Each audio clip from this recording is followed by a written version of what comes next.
முடிக்க நான் விரும்புகிறேன். அருமையான சகோதரர் ஆண்டனி பிரதரை நாங்க இவாஞ்சலிஸ்ட் ஃபெலோஷிப் மூலமாக தொப்பம்பட்டி அந்த இடத்துல நடந்து கொண்டிருந்தேன். முதல் முறையாக அதுதான் நானும் அந்த மீட்டிங்க்கு போயிருந்தேன். அப்போ மீட்டிங்ல எனக்கு ஜேவியர் பிரதர் தவிர அங்க மற்ற யாரும் எனக்கு தெரியாது. ஆனா ஜேவியர் பிரதர் நல்லா அங்க எல்லா காரியங்களையும் முடிச்சுட்டு நான் ஓரமா உட்காந்துட்டேன். அப்போ எனக்கு ரொம்ப அறிமுகமான மாதிரி, ரொம்ப நாள் என்கிட்ட பேசி பழகின மாதிரி ஒருத்தர் சிஸ்டர் அப்படின்னு சொல்லிட்டு என் பக்கத்துல உட்கார்ந்தாங்க. நான் அன்னைக்குதான் ஒரு ஃபர்ஸ்ட் டைம் வேற பாக்குறேன்னா பேசலாம் பிரதர் அப்படின்னு சொல்லிட்டேன். முதல் முறை பார்த்த உடனேயே அவருக்குள்ள அவ்வளவு ஒரு அன்பு. அவர் யாருன்னா ஆண்டனி பிரதர் தான். அவ்வளவு அழகா தன்னையே அந்த இடத்துல தானே அறிமுகமாக்கி கொண்டார். யாருமே என்கிட்ட பேசணும் அப்பதான் நான் பேசுவேன் அப்படிங்கிற கேரக்டர் கிடையாது. அவரே வாலண்டியரா தன்னை அன்போடு பேசி அவரே தன்னை அறிமுகப்படுத்தின அந்த ஒரு ரிலேஷன்ஷிப் எனக்கு ரொம்ப பிடிச்சிருந்தது. ஆட்டோமேட்டிக்கா அவரே பேசிட்டு தன்னை அறிமுகப்படுத்திட்டு, சிஸ்டர் ரொம்ப அருமையா இருந்தது, ஆண்டவர் உங்களை பயன்படுத்துற விதத்தை பார்த்து ரொம்ப சந்தோஷப்படுறேன்னு விடவே இல்லை. மற்ற யாருமே என்கிட்ட பேசல, ஆனா அவருக்கு ஃபர்ஸ்ட் என்கிட்ட பேசினார். உண்மையா அப்படி ஒரு தாழ்மையுள்ள அவ்வளவு அன்புள்ள ஒரு சகோதரனை தேவன் நமக்கு கொடுத்ததுக்காக தேவனுக்கு மகிமை செலுத்துகிறேன். நாம அவர் இன்றைக்கு நம்மோடு இல்லாமல் இருந்தாலும் கூட நித்தியத்திலே தேவனோடு கூட அவருடைய சமூகத்தில இருந்து நம்மை காண்டு கொண்டு இருக்கிறார், நம்மை பார்த்து கொண்டு இருக்கிறார். நாம அவருடைய சமூகத்துல அவர் களி கூர்ந்து கொண்டு இருக்கிறார். அவருடைய சமூகத்துல என் பிள்ளைகள்லாம் இந்த இடத்துல கர்த்தரை துதிக்கிறாங்க, அவர் நிச்சயமா சந்தோஷப்பட்டு கொண்டு இருப்பார். தேவனுக்கு மகிமை செலுத்துகிறேன். நம்முடைய வாழ்க்கை குறித்து ஆண்டவருக்கு ஒரு நோக்கம் இருக்கிறது. நம்ம எதுவும் வாழ்ந்து கொண்டு இருக்கிறோம், நம்ம காலங்கள் இப்படிதான் இருக்கு, இதோடு முடிஞ்சிருமா, இதுக்கப்புறம் என்ன அப்படிங்கறத குறிச்சு ஒரு நோக்கமற்ற வாழ்க்கை வாழ்வதற்காக இது கிறிஸ்துவ வாழ்க்கை அல்ல. அல்லேலூயா, அல்லேலூயா. மதிய நேரம் தான், கொஞ்சம் பசி நேரம் தான், ஆனாலும் வார்த்தையை கேட்கும் போது நம்ம விசுவாசித்து அதை பெற்றுக்கொள்ள வேண்டும். பார்க்கும் பொழுது வேதத்துல எபிரேயருக்கு எழுதின புஸ்தகத்திலே 11ஆம் அதிகாரம், நம்ம எல்லாருக்குமே தெரிந்த ஒரு சம்பவம் தான். 11ஆம் அதிகாரம் 7வது வசனத்தை வாசிக்கலாம்.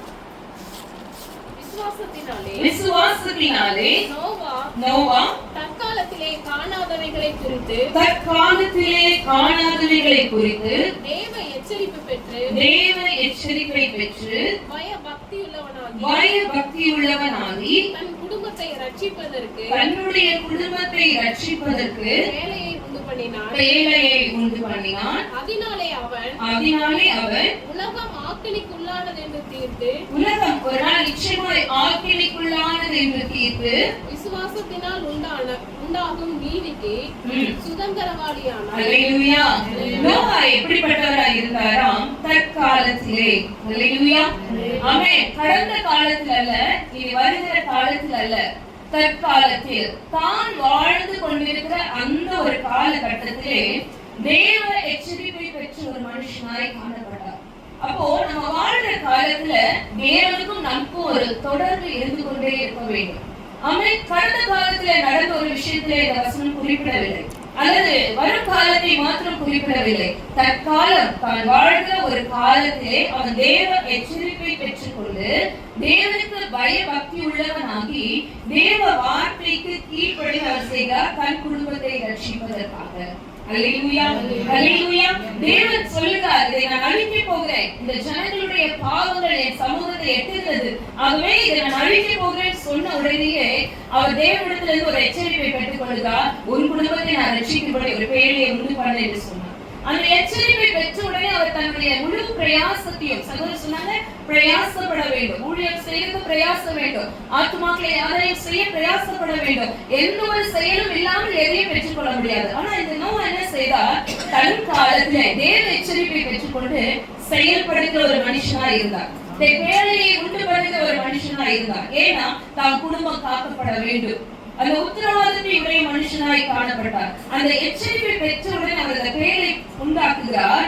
அந்த பேரை உண்டு பண்ணின உடனேயே அதனாலே அவன் உலகம் ஆக்கினைக்குள்ளாக தீர்ந்தது என்று விசுவாசத்தினால் உண்டாகும் நீதிக்கு சுதந்திரவாளியானார். ஆமென். விசுவாசத்தினால் ஒரு விஷயம் நடக்க போகிறது, அந்த விசுவாசத்துக்கு நான் சுதந்திரவாளியாக மாற வேண்டும். ஆமென். அந்த நீதிக்கு விசுவாசத்தினாலே சுதந்திரவாளி ஆகிறான். இந்த நாளிலே சகோதரியோடு கூட வரை நான் சொல்லிட்டேன், ஆனா நேற்று திடீர்னு ஒரு சிச்சுவேஷன் சேஞ்ச்.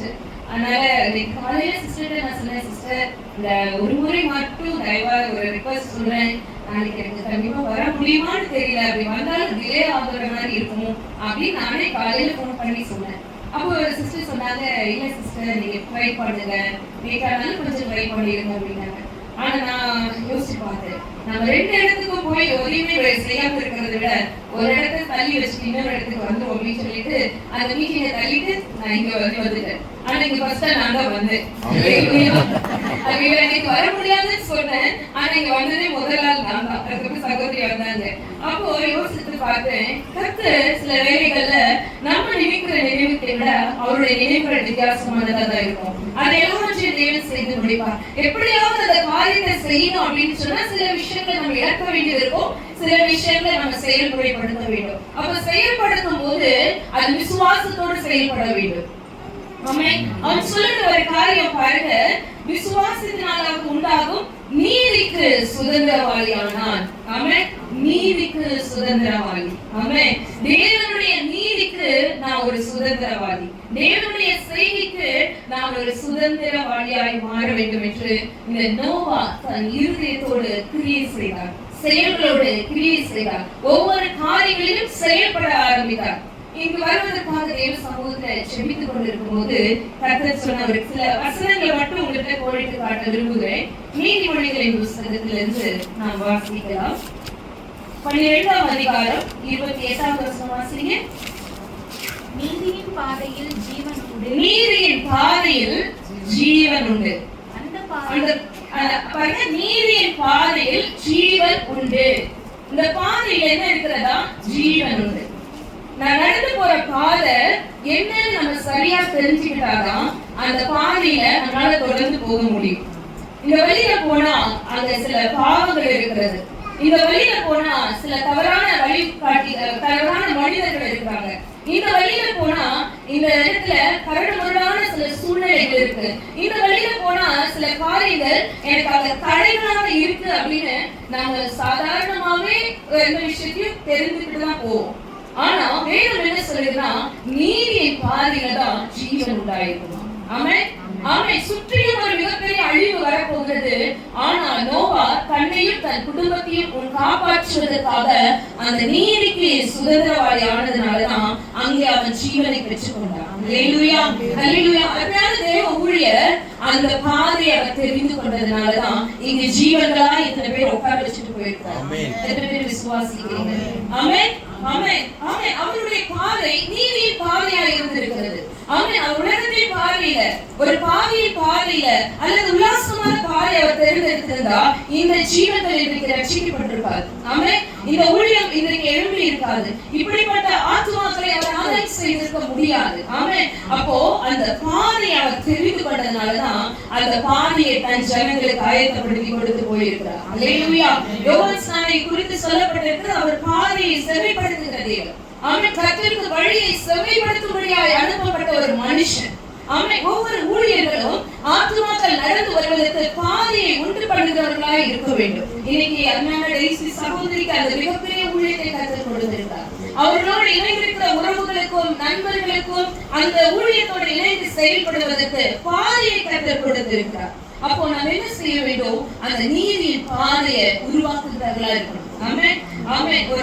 ஒரு பெருமையான இடத்துல ஒரு ட்ரை பிளேஸ்ல வெட்டாந்தரையில கொண்டு போய் வச்சிட்டோம் அப்படின்னா எந்த திசையை பார்த்தாலும் எங்க போய் சேரும்னே தெரியாது. ஆனா அந்த இடத்துல நடந்து நடந்து நடந்து நடந்து அங்க ஒரு சின்ன பாதையை உருவாக்குனா அந்த பாதையை தேடி பின்னாடி 4 பேர் நடந்து வருவாங்க. அது அடுத்த நெக்ஸ்ட் லெவலுக்கு மாறும். அந்த 4 பேர் நடந்து போன பாதையில இன்னும் 40 பேர் நடந்து வருவாங்க. அப்ப அந்த பாதை இன்னும் எக்ஸ்ட்ரா மாறும். இன்னைக்கு ஆண்டவர் இந்த ஊழியத்துக்கு சொல்லுகிற வார்த்தை, உனக்கு முன்னாடி ஒரு நீதியின் பாதை நான் வைக்கிறேன், அந்த பாதை வளர்ந்து கொண்டே இருக்கும் என்று கர்த்தர் சொன்னார். அந்த பாதை வளர்ந்து கொண்டிருக்கிற ஒரு பாதை, அடுத்த நிலைக்கு கடந்து போகிற ஒரு பாதையா இருக்குமே தவிர அந்த பாதையை ஒருவரும் அடைக்க முடியாது. எத்தனை பேர் விசுவாசிக்கிறீங்க? எத்தனை பேர் விசுவாசிக்கிறீங்க? நோவா தன் குடும்பத்தை ரட்சிப்பதற்கு ஒரு பேழை உண்டு பண்ணினான்.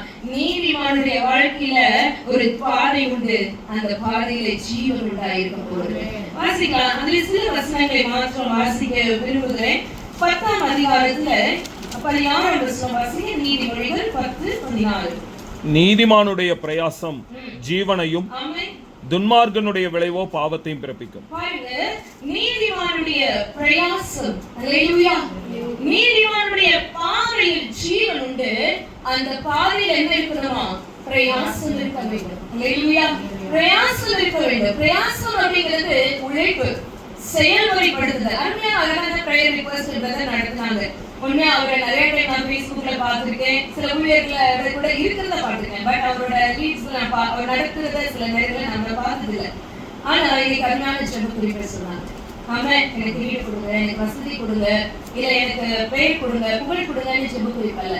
பரிசுத்தம், பாதுகாப்பு, பராமரிப்பு, உழைப்பு, பிரயாசம், செயல்படுதல், இதுக்கான ஒரு ஜெப குறிப்பு, அருமையான ஒரு ஜெப குறிப்பு. ஏன்னு நான் சொல்றேன்னா, நீதிமானுடைய பிரயாசம் ஜீவனை கொடுத்துட்டே இருக்கும். ஜீவனை கொடுத்துட்டே ரெண்டுமே விசுவாசிக்கிறீங்க. ஹல்லேலூயா, ஹல்லேலூயா. அதிகமா ஊழியத்துக்கு போற இடத்துல நான் சொல்லுவேன். நான் ஒரு சின்ன ஒரு 2 நிமிஷத்துல சொல்லிடுறேன். நான் பிறந்த போது எல்லாரும் போல நல்லா பிறந்ததுதான். என்னுடைய தாய் என்னை 2 வயசு வரைக்கும் நல்லா நடத்தினாங்க, நல்லா இருந்தேன். 2 வயசுல எனக்கு அதிகமான ஃபீவர்னால டாக்டர்கிட்ட போகும்போது அவங்க போட்ட இன்ஜெக்ஷன் வேற ஒருத்தருக்காக வச்சிருந்த தப்பான ஒரு இன்ஜெக்ஷன் எனக்கு போட்டதுனால என் தலை முதல் கால் வரைக்கும் எல்லாம் செயலிழந்து போச்சு. என்னுடைய ட்ரீட்மெண்ட் 2 வயசுல இருந்து ஆரம்பிச்சது 14 வயசு வரைக்கும் நான் ட்ரீட்மெண்ட் இருக்கேன். எத்தனையோ டாக்டர்ஸ், எத்தனையோ விதமான மெடிசின்ஸ், எவ்வளவு விதமான சரீர வேதனைகள். இந்த சர்ச்சுக்கு போனா, இந்த கோயிலுக்கு போனா, இந்த பரிகாரம் பண்ணா, இந்த சடங்கு சம்பிரதாயம் பண்ணா, சரியான தெய்வ வழிபாடுகளும் நிறைய இருந்துச்சு. அது மட்டும் இல்ல, டாக்டர்ஸ் போகும்போது சித்தா, ஆயுர்வேதி, அலோபதி, வர்மா, அக்குபஞ்சர், இப்படி பலதரப்பட்ட ட்ரீட்மெண்ட்ஸ். என் சரீரமே வேதனை வேதனை வேதனை. இதுக்கு மேல என் வாழ்க்கையில எதுவுமே பிரயோஜனம் இல்லைன்னு சொல்லி எனக்கு 14 வயசுல எனக்கு டாக்டர் கொடுத்த ரிப்போர்ட். ஆனா அந்த வயசுல இதுக்கு மேல நான் வாழ்ந்து என்ன பிரயோஜனம்? நான் யாருக்காவது ஜீவிக்கணும்னு சொன்ன போதுதான் ஆண்டவருடைய அன்பை அறிந்து கொண்டேன்.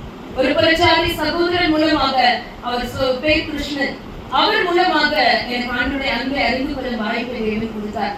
ஆண்டவரை ஏற்றுக்கொண்டேன், ராவிக்குரிய ஐக்கியத்துல வந்து பாடுவேன், ஜெபிப்பேன், நல்லா ஆண்டவருடைய வார்த்தையை கேட்டு போயிடுவேன். இந்த மாதிரி உட்கார்ந்து போறதுல இருந்தேன். ஆனா 2-3 வருஷத்துக்கு அப்புறமா எனக்குள்ள ஒரு வெறுமை வர ஆரம்பிச்சு. நான் ரட்சிக்கப்படுறதுக்கு முன்னாடி என் வீட்டுல மூலையில இருந்தேன். நீங்க ரட்சிக்கப்பட்டதுக்கு அப்புறம் இங்க ஜெபக்கூட்டத்துல வந்து மூலையில உட்கார்ந்துட்டு போறதுதான் நான் ரட்சிக்க ஆண்டுவேன். எல்லாரும் உங்களுக்காக ஏதாவது செய்யறாங்களே, மக்களுக்கு எல்லாரும் ஏதாவது செய்து ஆண்டவருடைய ராஜ்யத்துல வரும்போது கொடுப்பாங்களே. 5 தாலந்து பெற்றுக்கொண்டா இன்னும் 5 தாலந்து கொடுத்தான். நம்ம ஊழியக்காரர் இன்னைக்கு நிறைய தாலந்து ஆண்டவர்கிட்ட கொடுத்திருப்பார் இல்லையா? அந்த மாதிரி 2 தாலந்து பெற்றுக்கொண்டா 2 தாலந்து கொடுத்தான், 4 தாலந்து. ஆனால் 1 தாலந்து பெற்றுக்கொண்ட மண்ணை தோண்டி புதைச்சு வச்சுட்டான். கொடுத்த ஆண்டவர் கொடுத்த தாளத்தை பயன்படுத்தலைன்னா நம்முடைய முடிவு அழுகையும் பற்படிக்கும். பிரயாசப்படவில்லை என்றால் முடிவு அழுகையும் பற்படிக்கும் உள்ள இடம். பிரயாசப்படும் பொழுது பலன் உத்தமமும் உண்மையும் உள்ள ஊழியக்காரனே உன்னை அநேகத்துக்கு அதிகாரியாக வைப்பேன் என்று சொன்னார். அந்த வார்த்தையை படிச்சவன் இருந்தே உடைஞ்சு, நானும் ஆண்டவருக்காக ஏதாவது செய்யணும், நானும் பிரயாசப்படணும், ஆண்டவருக்காக ஓடணும், ஆண்டவருக்காக செய்யும் போது சரீரம் ஒத்துழைப்பு கொடுக்கல. இந்த உலகத்துல இதெல்லாம் அங்கீகரிக்கப்படாததா இருந்துச்சு. எல்லாரும் என்ன பார்த்து கேட்டாங்க, பிரயாசமானு கேட்டாங்களா, பரிதாபமா கேட்டாங்களான்னு தெரியல. உன்னால எப்படி ஊழியம் செய்ய முடியும் அப்படின்னு கேட்டாங்க. இன்னொரு கூட்டம் கேட்டுச்சு, நீ எல்லாம் எப்படி ஊழியம் செய்யலாம் அப்படின்னு கேட்டுச்சு. நம்மை அங்கீகரிக்கிறவர் ஆண்டவர் ஒருவர் மட்டும்தான். ஆமென். நம்மை ஆசீர்வதிக்கிறவர் ஆண்டவர் ஒருவர் மட்டும்தான். இந்த உலகத்துல புறக்கணிக்கப்பட்டதுதான் ஆண்டவருக்கு தேவை. அப்ப இன்னைக்கு ஆண்டவருக்காக பிரயாசத்தோட நம்ம ஒரு விஷயம் செய்யணும்னா அங்கே ஜீவன் உண்டாயிருக்கணும். ஆமென், ஆமென். ஒரு டெய்சி சிஸ்டர் மட்டும் பார்த்தாரு. ஆமென். ஒரு ஆன்சனி பிரதர் மட்டும் பார்த்தாரு. ஆமென். ஒரு வினர்சியோ, ஒரு சேவர் பிரதரோ, ஒரு யூதா பிரதரோ, ஜூலி பிரதரோ, ஒரு வசந்த் பிரதரோ மட்டும் பார்த்தாரு. இருக்கிற ஊழியர்கள் மட்டும் பார்த்தாரு. இந்த பட்டம் அப்படி அழிச்சு போயிட்டு இருக்கு. இந்த ஜனம் அவ்வளவு மோசமான நிலைமையில போயிட்டு இருக்கு. கண் முன்பாகவே எத்தனை ரத்த வெறி கொண்ட மனிதர்கள் பதவி போய் கொண்டு இருக்காங்க. ஆனால் நீதிமானுடைய பிரயாசம் ஜீவனை கொடுக்கும். ஹல்லேலூயா. நீதிமானுடைய பிரயாசம் ஜீவனை கொடுக்கும். நோவா தற்காலத்திலே தான் வாழ்ந்த காலத்துல அந்த நீதிக்கு சுதந்திரவாளியாய் வந்து நின்றான்னு சொன்னா, நாம வாழ்ற காலத்துல நாம தான் சுதந்திரவாளியாய் செயல்பட வேண்டும். ஹல்லேலூயா. அந்த போவாஸ், அந்த ரூத் போவாஸ்ல போய் நீங்க சுதந்திரவாளி அப்படின்னு சொல்றாங்க. அந்த உறவு கனெக்ட் ஆகுது. இன்னைக்கு ஆண்டவர் சொல்றாரு, நமக்கும் ஆண்டவருக்கு ஒரு கனெக்டிங் என்னன்னா, நீங்க சுதந்திரவாளி. ஆமென். நீங்க நானும் தான் சுதந்திரவாளி. நாம செயல்படாவிட்டால் ரட்சிப்பு வேற எங்கேயோ எழும்பிடும். ஆமென். வேற எங்கேயோ ஒரு இடத்துல எழும்பிடும். இந்த யெகோவா ஷம்மா மினிஸ்ட்ரியில ஆண்டவர் இன்னைக்கு சொல்லுகிற வார்த்தை, உங்க பாதை ஒரு ஸ்டெப் முன்னாடி நீங்க வைக்கிறீங்கனாலும் அந்த ஸ்டெப்பை பின்னாடி ஃபாலோ பண்ணி வர்றதுக்கு நான் ஜீவன்களை கொடுக்கிறேன், ஆத்துமாக்களை நான் கொடுக்கிறேன், ஜனங்களை நான் கொடுக்கிறேன். என் சாட்சி எங்க போனாலும் 2 பேரா இருந்தாலும் ஒருத்தரா இருந்தாலும் கண்டிப்பா என் சாட்சி நான் சொல்லிடுவேன். ஏன்னா மெய் சாட்சி சொல்லுகிறவன் உயிர்களை ரட்சிக்கிறான். அல்லேலூயா. ஆமென். நீதிமொழிகள் சொல்லப்பட்டிருக்கிறது, மெய் சாட்சி ஒன்று இருந்தால் அது உயிர்களை ரட்சிக்குமா. அப்படியே ரட்சிக்கா அப்படியே கீழே கிடக்கிறது ஒண்ணு தூக்கி எடுத்து நிறுத்துற மாதிரி தான் சாட்சி. அல்லேலூயா. இதை ஆண்டவர் சொல்லுகிறார், நீதிமானுடைய பிரயாசம் ஜீவனுள்ளதாய் மாறும். அவர் ஒரு நீதிமானாய் உலகத்தை வாழ்ந்திருக்கார். நான் விசுவாசிக்கிறேன். ஆமென். அவர் பார்த்திருந்தா கிட்டத்தட்ட ஒரு 4 டைம் தான் அவர் சந்திச்சிருக்கார். ஆனால் அவருடைய பேச்சுல, அவருடைய தாழ்மையில, அவருடைய ஜெபத்துல, அவருடைய அன்புல அந்த நீதியை காண முடிந்தது. அந்த நீதிமானுடைய பிரயாசம் இன்றைக்கு ஜீவன்களாய் வெளிப்பட வேண்டும். நீதிமானுடைய பாதையில ஜீவன் உண்டு. விசுவாசிக்கிறீங்க? அவருக்கு ரிலேஷனா நான் இருக்கிறதை விட அவருடைய ஊழியத்தை சுமக்கிறவர்களா நம்ம இருக்கணும். ஆமென். ஆமென். அவர் விட்டு சென்ற ஊழியத்தை தாங்குகிறவர்களா இருக்கணும். நான் அவருக்கு சித்தப்பாவா, எனக்கு மாமாவா, எனக்கு பிரதரா, எனக்கு அவர் உறவா, அந்த ரிலேஷன்ஷிப்பை விட அவர் விட்டு சென்ற ஊழியத்தை நான் சுமக்கிற ஒரு தோளாய் நான் நிற்கணும்னு இன்னைக்கு பிரயாசப்படுவேன். இன்னைக்கு நீங்க ஒப்புக்கொள்ளுங்க. அந்த துடிப்பை நாம் பெற்றுக்கொள்ள வேண்டும். அதில் பார்க்கும்போது அழகான ஒரு வசனம் உண்டு. தேவனுடைய வார்த்தையில நீதிமொழிகளின் புத்தகத்திலேயே அந்த 10ஆம் அதிகாரத்துல வாசிக்கலாம். 21ஆம் வசனம் வாசிங்க. நீதிமானுடைய உதடுகள் அநேகரை போஷிக்கும். 31 வாசிங்க. நீதிமானுடைய வாய் ஞானத்தை வெளிப்படுத்தும். ஆமென். நீதிமானுடைய உதடுகள் அநேகரை போஷிக்கும், நீதிமானுடைய வாய் ஞானத்தை வெளிப்படுத்தும். அல்லேலூயா. ஒரு நீதிமானாய் வாழ்ந்தவருடைய வார்த்தை மற்றவர்களை போஷிக்கிறதாய், ஆறுதல் படுத்துகிறதாய், திடப்படுத்துகிறதாய், நம்பிக்கை கொடுக்கிறதாய் இருக்கும். அடுத்தது நீதிமானுடைய வாய் ஞானத்தை வெளிப்படுத்துமா. அருமையான ஊழியர் ஜெபிச்சாரு. அவங்களுக்கு ஒரு அந்த கிஃப்ட்டுக்காக ஜெபம் பண்ணார், வரங்களுக்காக ஜெபம் பண்ணார், வியாக்கியான வரங்களுக்காக ஜெபித்தார், பகுத்தறிகிற வரத்துக்காக ஜெபித்தார். அப்ப அந்த ஞானத்தை வெளிப்படுத்த வேண்டும் என்று சொன்னார். அப்போ இன்னைக்கு ஆவியானவர் உணர்த்துகிற காரியம் என்னன்னா, நமக்குள்ள இருக்கிற நீதியின் பாதையில நம்ம நடந்து போனா நம்ம வாய் அநேகரை போஷிக்கிறதாய் மாற்றும். ஆமென். நம்ம வாய் அநேகருடைய காரியங்களை, ஞானத்தை வெளிப்படுத்தக்கூடியதாய் மாற்றும். இன்றைக்கு அந்த அபிஷேகத்தை நம்ம கேட்க வேண்டும். அந்த அனுபவத்தை நாம் பெற்றுக்கொண்டாதான் கர்த்தர் அதை விரும்பி அதை செயல்படுத்துகிறதா இருக்கிறார். மற்றொரு வசனத்தை கூட வாசித்து நாம செபிக்கிறதையாய் கடந்து செல்லலாம். அதிலே பார்க்கும்போது 11ஆம் வசனத்துல 30ஆம் வசனம் வாசிங்க. நீதிமொழிகள் 11:30. நீதிமான் என்றும் அசைக்கப்படுவதில்லை, துன்மார்க்கர் பூமியில் வசிப்பதில்லை. இல்லமா, நீதிமானுடைய பலன் ஜீவ விருட்சம். நீதிமான்களுடைய பலன் ஜீவ விருட்சம். ஆத்துமாக்களை ஆதாயப்படுத்திக் கொள்ளுகிறவன் ஞானம் உள்ளவன். ஆமென். ஆமென். நீதி பாதையில ஜீவன் உண்டு. நீதினாலே பிரயாசப்படும் போது அங்க ஒரு ஜீவன் உண்டு. அநேகரை நாம் போஷிக்கும் போது, அநேகரை வார்த்தையினால் திடப்படுத்தும் போது அங்கே நன்மை உண்டு. இப்ப என்ன சொல்லப்பட்டிருக்கிறதுனா, நீதிமானுடைய பலன் ஜீவ விருட்சம். அல்லேலூயா. அவங்க பிரயாசப்பட்டாங்க, அதுக்கு ஒரு பலன் உண்டு. எத்தனை பேர் விசுவாசிக்கிறீங்க? ஆமென். நம்முடைய பிரயாசப்படுகிற வாழ்க்கைக்கு ஒரு பலனை கர்த்தர் வச்சிருக்கிறார். அந்த பலன் என்னன்னு தெரியுமா? ஆமென். ஜீவ விருட்சம். ஆமென். ஜீவ விருட்சம் அது எங்க உண்டு? பரலோகத்துல உண்டு, பரதீசுல உண்டு. அந்த அனுபவத்துக்கு இங்கே நாம செயல்பட்டே ஆக வேண்டும். ஆத்துமாக்களை ஆதாயப்படுத்துகிறவர் ஞானவான். திரும்ப திரும்ப ஆண்டவர் சொன்ன விஷயம் என்னன்னா, இந்த பிளஸிங்காக அந்த பிளஸிங்காகன்றது கேட்க வேண்டாம். ஆத்துமாக்களை கேளுங்க, ஆசீர்வாதம் தானா வரும். ஆமென். ஆத்துமாக்களை ஆதாயப்படுத்துகிறவர். இனி இந்த ஊழியம் அப்படியே ஒருபடி பாடியாக அல்ல, 2 பேர் நடந்த பாதி அல்ல, இனி அடுத்து விசாலப்படுத்திக்கிட்டே இருக்க போறார் ஆண்டவர். ஆமென். ஆத்துமாக்களை ஆதாயம் பண்ணுகிற மிகப்பெரிய ஒரு திறந்த வாசலை யெகோவா ஷம்மா இன்டர்நேஷனல் மினிஸ்ட்ரிக்கு கர்த்தர் இன்றைக்கு தீர்க்க தரிசனமாய் தெளிவாய் சொல்லுகிறார். நீ ஞானவானாய் மாறப் போகிறாய். உன்னை பெருக பண்ணும்படி, உன்னை வளர பண்ணும்படி, உன்னை எல்லைகளை விரிவாக்கும்படி நீ ஆதாயப்படுத்துகிற ஒரு பாத்திரமாய் மாறப் போகிறீர்கள். கர்த்தர் கைப்பிடிச்சு சொல்லுங்க, நீங்கள் ஆதாயப்படுத்துவீர்கள். என்னங்க ஆதாயப்படுத்துவீர்கள். அல்லேலூயா. ஏன் இதை நான் சொல்றேன்னா, ஊழியத்துக்கு இங்க இருக்கிற ஊழியத்துக்கு மட்டுமல்ல, இங்க இருக்கிற ஒவ்வொருவருக்குமே கர்த்தர் வித்தியாசமான பாதைகளை திறக்க போகிறார். வித்தியாசமான பாதைகளை கர்த்தர் திறந்து உங்களை வெளிச்சத்தை கொண்டு வர போகிறார். சங்கீத புஸ்தகத்துல 37ஆம் அதிகாரத்தில் வாசிக்கலாம். சங்கீத புஸ்தகம் 37:7 வாசிங்க. கர்த்தரை நோக்கி அமர்ந்து அவருக்கு காத்துரு, காரியை சுற்றி உள்ளவன் மேலும் ஈவினைகளை செய்கிற இல்லம்மா, மனிதன் 5ஆம் வசனம் 6 வாசிங்க. உன் வழியை கர்த்தருக்கு ஒப்புவித்து அவரை நம்பிக்கை அவரே காரியத்தை வைக்கப்படுவார். உன் நீதியை வெளிச்சத்தை உன் நீதியை வெளிச்சத்தை போலவும் உன் நியாயத்தை பட்டப்பகலை போலவும் அல்லேலூயா. இன்னைக்கு ஆண்டவர் சொல்றாரு, உன் நீதியின் பாதையில ஜீவன் உண்டு, நீதியின் பிரயாசத்துக்கு ஜீவன் உண்டு. நீ நீதியாய் செயல்படும் போது, அநேகர் போஷிக்கப்படும் போது அதிலே ஜீவன் உண்டாகும். அந்த நீதியினால் நீ ஊழியர் செய்யும் போது ஜீவ விருட்சத்தின் நன்மைகள் உண்டாகும். இப்ப ஆண்டவர் சொல்றாரு, உன் நீதிய நீ நான் வெளிச்சத்தை போல வெளியே கொண்டு வர விசுவாசிக்கிறீங்க.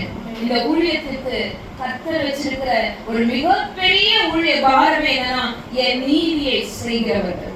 ஆமென். என் நீதியை செய்கிறவர்கள், என் நீதியை செய்கிறவர்களாக இருக்கும் பொழுதுதான் நீதிமானுடைய பாதையில கர்த்தர் நடத்துகிறார். இப்ப சொல்றாரு, இந்த நீதியை நான் வெளிச்சமா வெளியே கொண்டு வர போறேன். ஆமென், ஆமென்.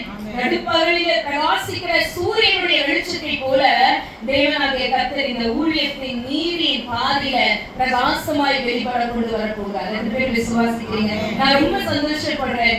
ஆமென். இந்த ஒரு வாழ்த்துதல் உள்ள வார்த்தைக்காக தேவனுக்கு நன்றி சொல்றேன். இந்த இடத்துல ஒரு மெசேஜ் கொடுக்க வரல, ஆண்டவருடைய பாரத்தை சொல்ல வந்திருக்கிறேன். ஆமென். ஆலோசனைக்காரியாய் வரல, தேவன் எதிர்பார்த்திருக்கிற ஒரு மிகப்பெரிய தரிசனத்தை, திட்டத்தை உங்கள் மத்தியிலே சொல்ல வந்திருக்கிறேன். ஆமென். கர்த்தருடைய வார்த்தைக்கு நாம் அப்படியே செயல்படுவோம். இறுதியாக ஒரு வசனம் உண்டு. சங்கீதம் 97ஆம் அதிகாரத்தில் வாசிக்கலாம். சங்கீத புஸ்தகம் 97ஆம் அதிகாரத்துல அழகான ஒரு வார்த்தை உண்டு. 11ஆம் வசனம் வாசிங்க.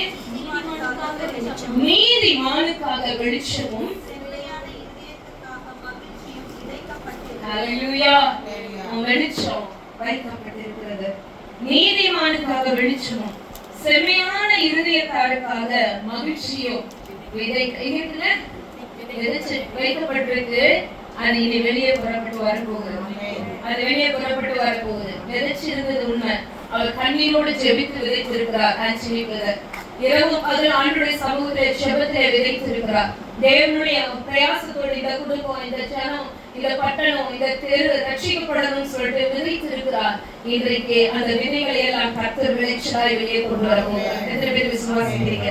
ஆமென், ஆமென். ஒரு இடத்துல ஒரு சின்ன ஒரு விஷயத்தை மட்டும் சொல்லிட்டு போயிட்டேன். ஒரு இடத்துல ஒரு பழத்தை தூக்கி போட்டுட்டு போயிட்டாங்களாம். அந்த இடத்துல எல்லாம் கொட்டி வச்சிருந்த இடத்துல அங்க ஒரு அழகான ஒரு மாம்பழம் தானா. ஆனா அந்த மாம்பழம் பாக்குறதுக்கு அழகா இருக்கு, ஆனா அதை எடுத்து பயன்படுத்துறதுக்குள்ள அதை யாரும் விரும்பலையாம். அப்ப அந்த வழியா ஸ்கூல் போயிட்டு இருந்த ஒரு பையன் அது ஒரு பால் மாதிரி நினைச்சு எப்படி வந்துச்சுட்டே போயிட்டாங்க. அப்போ அது என்ன ஆயிடுச்சா, அது எங்கேயோ போய் விழுந்துச்சான். அப்ப அந்த வழியா ஒரு வயசானவர் என்ன பண்ணாரா, அந்த பழத்தை எடுத்து கொண்டு போய் பக்கத்துல இருக்க ஒரு சின்ன ஒரு இடத்துல குழி தோண்டி அந்த பழத்தை புதிச்சு வச்சுட்டாரு. அந்த பழத்தை புதிச்சு வச்சுட்டு அவர் பாட்டுக்கு போயிட்டாரு.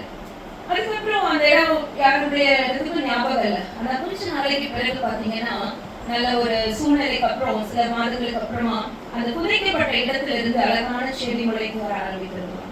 அந்த முளைக்கு வெளியே வரும்போது எந்த இடத்துல அந்த பழம் புதைக்கப்பட்டதோ அந்த இடத்துல அழகான செடி முளைக்க ஆரம்பிக்கலாம். சில வருடங்களுக்குள்ளாக அது மரமாய் மாறிடலாம். சில வருடங்களுக்குள்ளாக அது அநேக கனி கொடுக்கக்கூடிய அழகான மாம்பழ மரமாய் மாறினதாம்.